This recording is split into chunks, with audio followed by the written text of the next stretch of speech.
Good morning. তো এটা last শুক্রবারের ভ্লগ। আর এই দিন সকাল 5টার সময় আমরা সবাই উঠে বেরিয়ে পড়েছিলাম বড়মা দর্শন করার জন্য। আমাদের অনেকদিন ধরে প্ল্যান হচ্ছিল যে যাব, বাট ওই দোটানার মধ্যে সবাই ছিলাম। আসলে ভোরবেলা উঠে যাওয়াটা এটাই হচ্ছে মেন ব্যাপার। মা চাইলে তো সবকিছু সম্ভব, মা টেনেছে বলে আমরা গেছি। আমরা 7:30 নাগাদ নৈহাটিতে গিয়ে পৌঁছলাম, আর তখনই প্রচুর ভিড় ছিল। বাট তাও এই মুখটা দেখার জন্য একটু তো কষ্ট করাই যায়। এই মুখটা দেখলে তো আলাদা একটা শান্তি লাগে। আর এইটা নিয়ে আমার সেকেন্ড বড়মা দর্শন। আমি একবার খুব ছোটোবেলায় গেছিলাম, আমার অতটা ঠিক করে মনেও নেই। আর এইবার গেলাম, তো খুব ভালোভাবে দর্শন করিয়েছি। তো তারপরে বাড়ি চলে এলাম। আর সেদিনকে আমাদের এখানেও মায়ের ভাসান ছিল।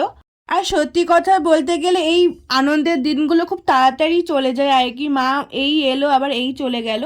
তো যাই হোক, আবার একটা বছরের অপেক্ষা।